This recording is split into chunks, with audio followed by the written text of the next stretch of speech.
Since ancient times, we've looked into the night skies and wondered, how far do the stars stretch out into space? And what's beyond them? In modern times, we built giant telescopes that have allowed us to cast our gaze deep into the universe.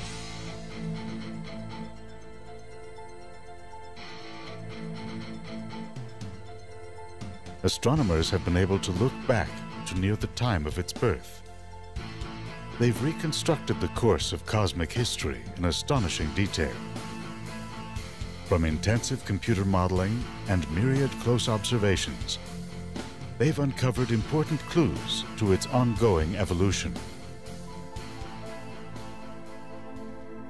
Many now conclude that what we can see, the stars and galaxies that stretch out to the limits of our vision, represent only a small fraction of all there is. Does the universe go on forever?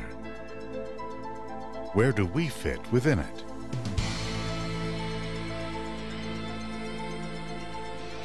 Is the universe infinite?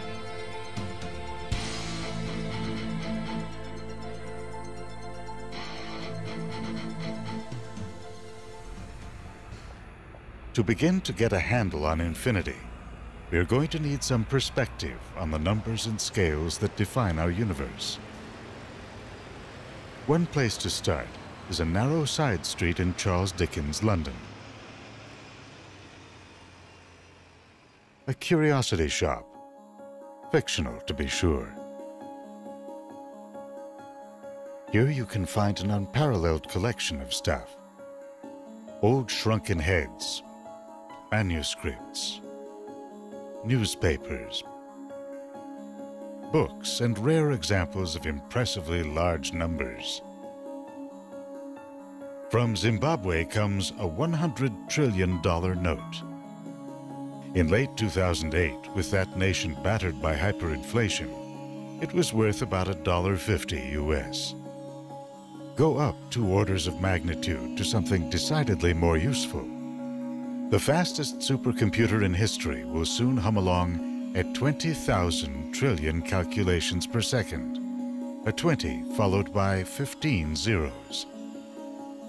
You'll have to run it about a day and a half to equal the number of grains of sand on all the world's beaches. That's around a sextillion, a 10 followed by 22 zeros. That's roughly the number of stars in the visible universe.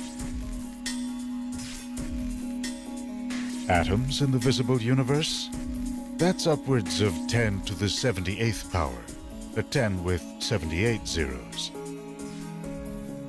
Cubic centimeters? A mere 10 to the 84th, a septuagentillion. To go up from there, we turn to no less a source than the Guinness Book of World Records. The largest named number in regular decimal notation, the Buddhist time period Asamkhya, is 10 to the 140th years, or 100 quinto-quadragentillions. Then there's the largest number ever used. Graham's number is a calculation of angles in a type of hypercube. If you divided the visible universe into the smallest units known, called Planck volumes, the total of those units wouldn't get you anywhere close to Graham's number. But it's still nowhere close to the ultimate ceiling. Infinity. For those who find infinity hard to grasp, even troubling, you're not alone. It's a concept that has long tormented even the best minds. Over 2,000 years ago, the Greek mathematician Pythagoras and his followers saw numerical relationships as the key to understanding the world around them. But in their investigation of geometric shapes, they discovered that some important ratios could not be expressed in simple numbers. Take the circumference of a circle to its diameter, called pi. Computer scientists recently calculated pi to 5 trillion digits, confirming what the Greeks learned.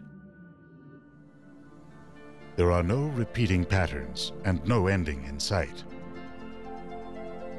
The discovery of the so-called irrational numbers like pi was so disturbing, legend has it, that one member of the Pythagorean cult, Hippasus, was drowned at sea for divulging their existence. A century later, the philosopher Zeno brought infinity into the open with a series of paradoxes, situations that are true but strongly counterintuitive. In this modern update of one of Zeno's paradoxes, say you have arrived at an intersection, but you are only allowed to cross the street in increments of half the distance to the other side.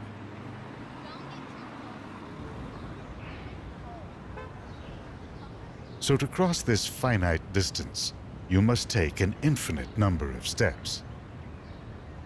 In math today, it's a given that you can subdivide any length an infinite number of times, or find an infinity of points along a line. What made the idea of infinity so troubling to the Greeks is that it clashed with their goal of using numbers to explain the workings of the real world. To the philosopher Aristotle, a century after Zeno, infinity evoked the formless chaos from which the world was thought to have emerged.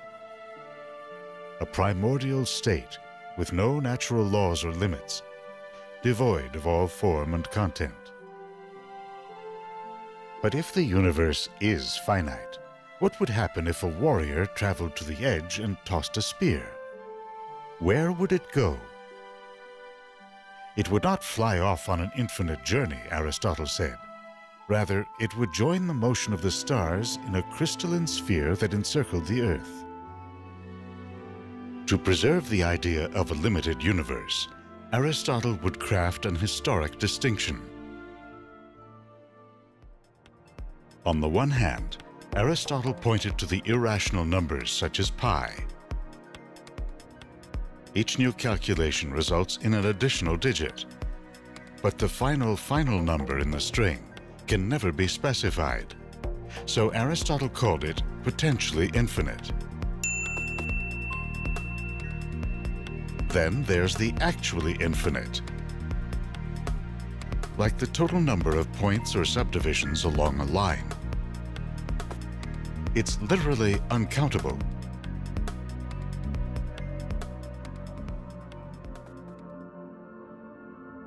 Aristotle reserved the status of actually infinite for the so-called prime mover that created the world and is beyond our capacity to understand.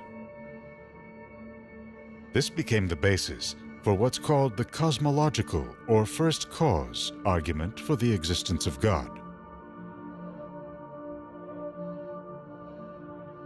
Another century later, Archimedes incorporated actual infinity into measurements of curved lines and volumes. His method boils down to a process of summation. Place a triangle inside a circle, turn it into a square, then a pentagon, and so on. As the number of sides increases to infinity, their combined lengths equal the circumference of the circle. By slicing and dicing curves into an infinite number of straight lines, he was able to compare a variety of curves, areas, and volumes. Archimedes anticipated techniques developed 2,000 years later. And yet his ideas on infinity did not carry forward due to what the author David Foster Wallace described as a mathematical allergy that developed in response to Aristotle's potential infinity. It was Aristotle's ideas that passed into the Christian era, along with his cosmology, with Earth seated firmly at the center. That view was not universal. Islamic, Hindu, and even some Western thinkers posed alternate views that included infinite space. In European circles, the issue of infinity resurfaced during the Renaissance. In 1543, The Polish astronomer Nicholas Copernicus argued that Earth orbits the Sun, not the other way around. The old Greek spheres began to fall by the wayside when a distant supernova, then a comet, were spotted by the astronomer Tycho Brahe. These objects seemed to behave independently of the other stars. A monk named Giordano Bruno inflamed the issue by traveling Europe at the height of the Inquisition to proclaim an infinite universe. In the year 1600, he was burned at the stake for this and other heresies in what's now a famous Roman piazza. Just 9 years later, in 1609, Galileo Galilei used the first astronomical telescope to show that the universe is much larger than we thought. In later writings, he even sought to discredit the distinction between potential and actual infinity. Galileo was forced to recant his views, and the old Aristotelian view held sway. Any attempt to assign a value to infinity, in numbers or in nature, was doomed, for that was the unique province of God. Finally, at the end of the 19th century, the mathematician Georg Cantor sought once and for all to divorce metaphysics from the abstract pursuit of math. Infinity, he wrote, had to be studied without arbitrariness and prejudice. He became known for folding finite and infinite numbers into a unified theory of number sets, considered a foundation of modern math. One of his defenders used a paradox to show how infinite sets are subject to concrete comparisons. Welcome to the hotel. Thank you. Are you checking in? Yeah, checking in. Say you've come to stay at this grand hotel. You're in luck because here there is an infinite number of rooms. Oddly enough, you learn there are no vacancies. And it's a king-size bed, non-smoking, correct? Fortunately, the manager says, "I can still check you in." Would you like any assistance with your bags? No, I'm all set. All right. He assigns you to room number 1 and directs you down the corridor. Okay, wonderful. Enjoy your stay. Thanks. Then he goes to work, shifting the guest in room 1 to room 2, room 2 to 3, 3 to 4, and so on. So in this hotel, there's a number set that includes an infinite number of guests and rooms. Then there's that same set plus you, 2 infinite sets, yet one is a subset of the other. Being able to use infinite sets of different sizes allowed mathematicians to design equations describing continuous motion and change over time. Echoing Aristotle, a critic of the new set theory suggested that the end of the corridor is still only a potential infinity, with God representing the only actual infinity.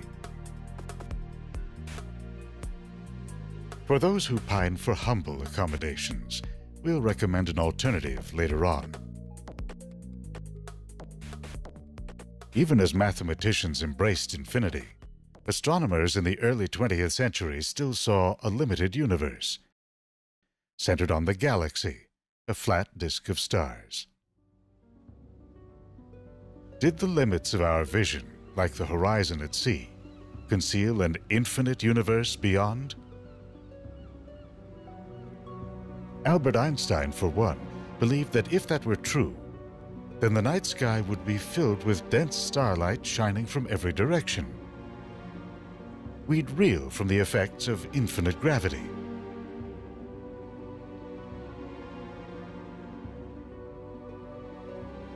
Arguing for a finite universe, he described a people living on the 2D surface of a sphere. To them, a beam of light moving through space would appear to go straight on an infinite journey. In fact, it follows a path determined by the overall gravity of the universe and curves back around. Like the old Greek spheres, this view of a static and limited universe began to fall by the wayside in the 1920s. Edwin Hubble and Milt Humason used the new 100-inch telescope on Mount Wilson in California to look at mysterious fuzzy patches of sky called nebulae. They found that these patches were galaxies like our own, and that some were very far away. What's more, they found that most are moving away from us. The farther out they looked, the faster the galaxies are moving.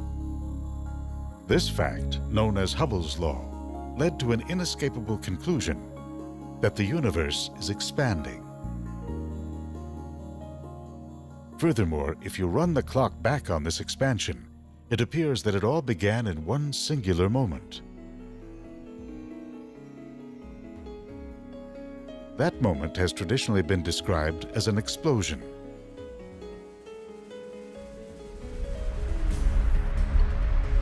A Big Bang. How large the universe has gotten since then depends on how long it's been growing and how quickly.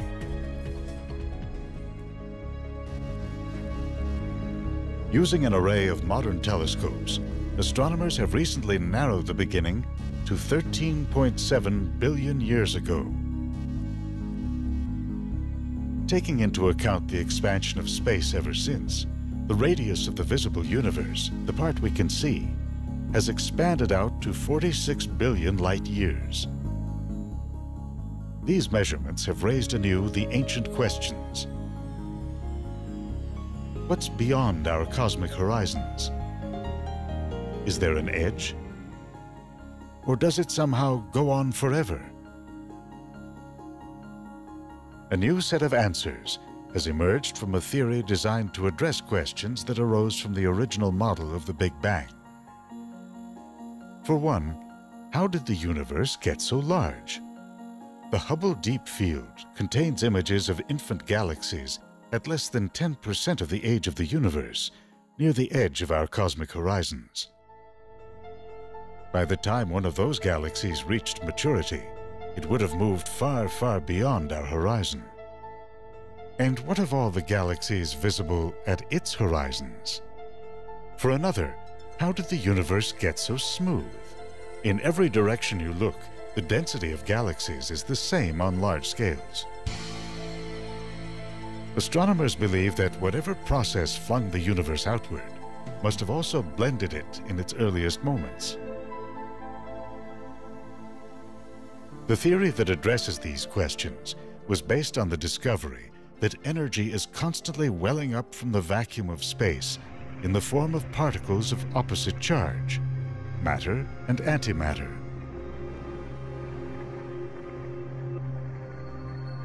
The idea is that in primordial times, an energy field embedded in this so-called quantum vacuum suddenly moved into a higher energy state, causing space and time to literally inflate.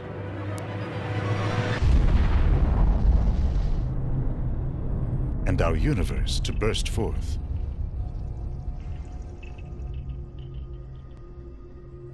If this theory is right, then our universe is incomprehensibly large.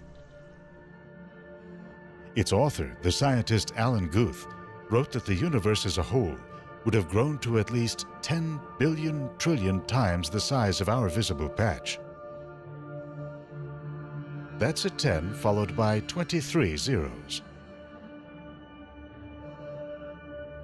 If you think that's big, a variation on the theory describes the origin of our universe as a physical process that exists far beyond it, out into the seemingly infinite void that had confounded Aristotle and other Greek thinkers.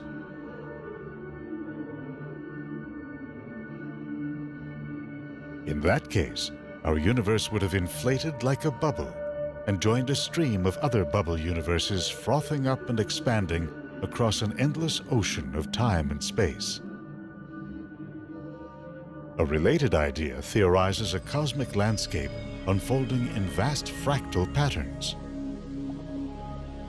These new, more expansive visions of the cosmos are not without their paradoxes. Logically speaking, With infinite stars, infinite planets, infinite universes, you will also have infinite possibilities. The so-called infinite monkey theorem has its roots in Aristotle's attempts to illustrate the perils of thinking about infinity. Ask a monkey to type, or ask an infinite number of monkeys to type for an infinite amount of time. You're sure to get a lot of random letters. But there is a chance, however small, that somewhere, somehow, you'll get the full text of Shakespeare's Hamlet.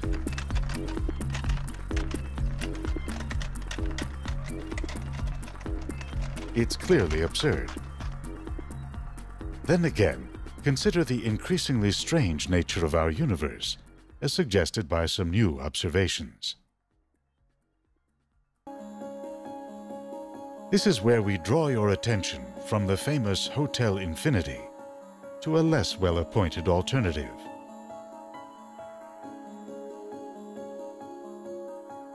You're sure to get a big welcome at the old Hall of Mirrors.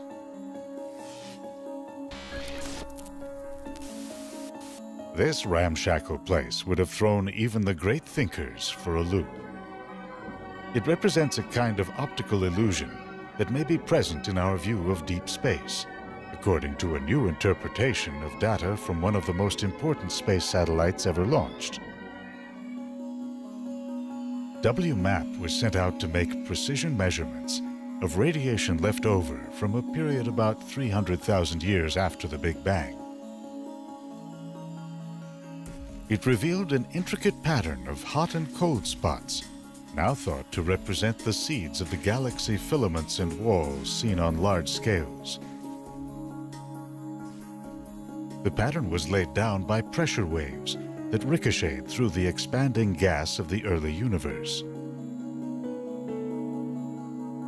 One group of scientists, looking at the sizes of these waves, suggested that some are actually mirror images of themselves. From this, they argue that the universe could be much smaller than we think. That's not the only strange new line of evidence. Tracking the movement of distant galaxies, astronomers found huge clusters moving at about 2 million miles per hour in the direction of the constellation Centaurus. With the results published in a top scientific journal, the astronomers describe an immense gravitational presence that may loom beyond our visible horizon, perhaps another universe that inflated near our own.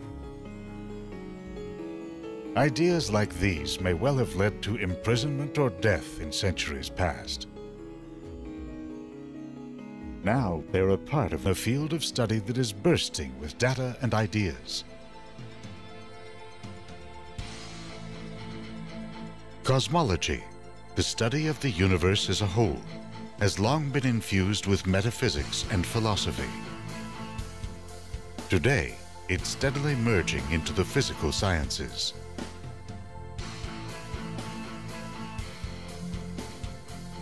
So, is the universe infinite? Scientists will continue to test theories on the nature of time and space, and search for evidence of what lies beyond our horizons. But like the room at the end of an endless corridor, the final answer will always elude us.